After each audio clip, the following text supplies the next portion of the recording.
Ottawa is the capital of Canada. It's also the location of this impressive set of buildings. Welcome to Parliament Hill.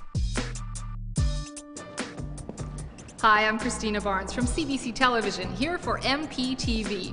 This is an amazing place. If these walls could talk, imagine the stories they could tell. Some of the most important debates in Canada's history have taken place here. Debates about who can vote and how, about whether or not to go to war, about our rights and responsibilities. It's all happened right here. Today, Parliament Hill, with its magnificent Peace Tower, is a symbol of Canada the world over. And it belongs to every one of us. Each year, thousands of Canadians come to visit Ottawa, home to Parliament and headquarters of the federal government. There are other levels of government too. Exactly. Different levels of government are responsible for different things.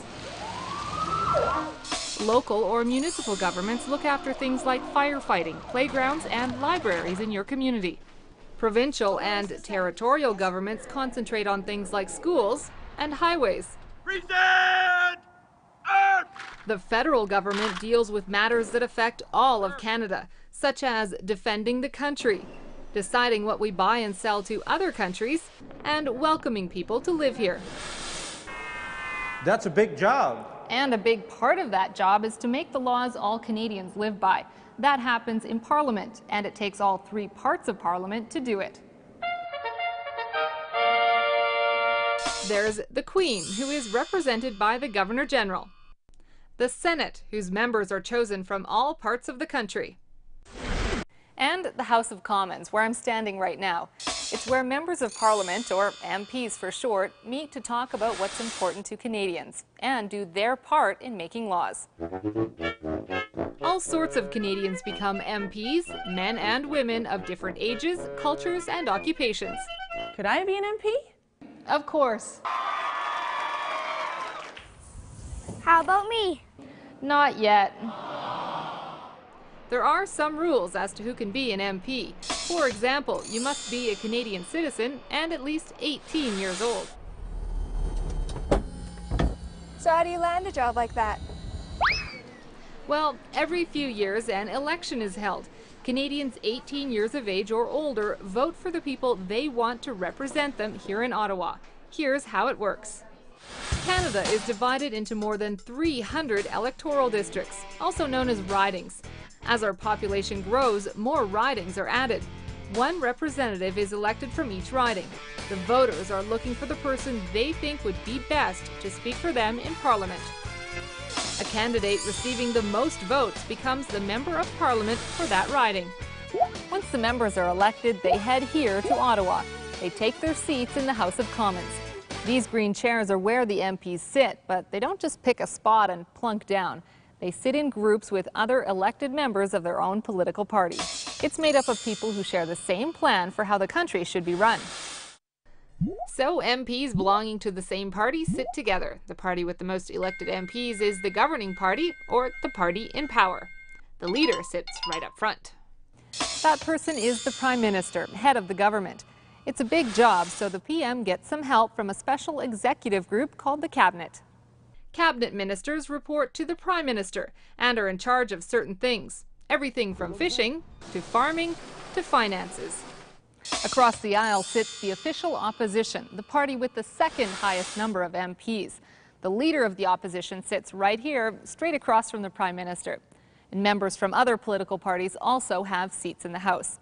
So now that we have the seating plan all sorted out, you're probably wondering what actually happens in here. This is the place where MPs from all parties meet to try to make the right decisions for running the country.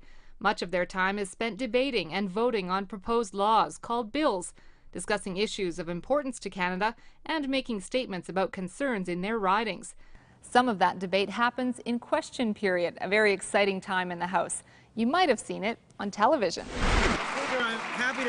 For 45 minutes each day, opposition members get to ask the government tough questions about what it's doing to make sure that all points of view are heard when governing the country. This is important business, and members can get pretty passionate and loud. Order.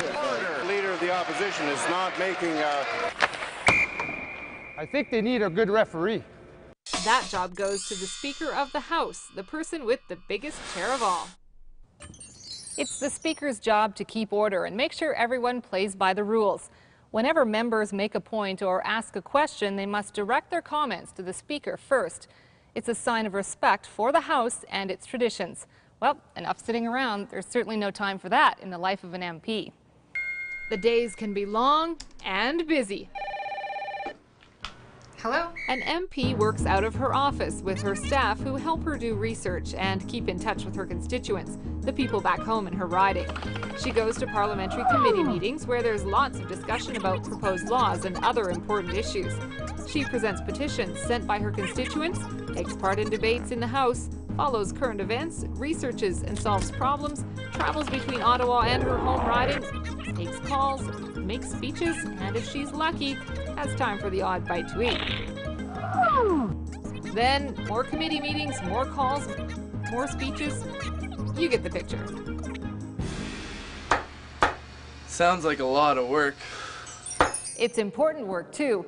When we elect our MPs, we ask them to represent us, to speak for us, to make the right choices for us. They come here to Parliament to make the laws of the land, to make decisions. Those decisions affect how Canada deals with the rest of the world, to make a difference to the lives of each and every one of us. Got a minute? We've got a challenge. How many of these questions can you answer? What is the capital of Canada?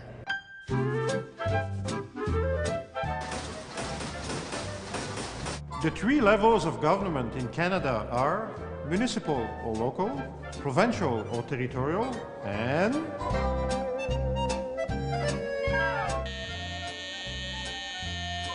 The Parliament of Canada consists of the Queen, represented by the Governor-General, the Senate, and what?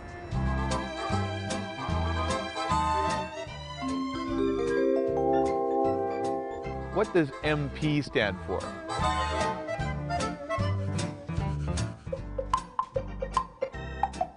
The leader of the party in power is the head of government, also known as the...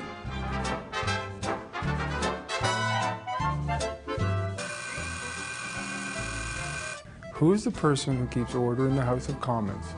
Prime Minister or the Speaker of the House?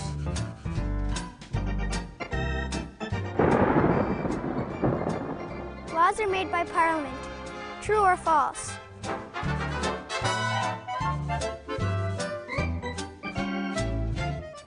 How did you do? Just for fun, here are a couple of bonus questions. Can you name the Prime Minister? How about your own Member of Parliament? If you need some help, head to the parliamentary internet site at www.parl.gc.ca. And that's it for MPTV. I'm Christina Barnes. Thanks for watching.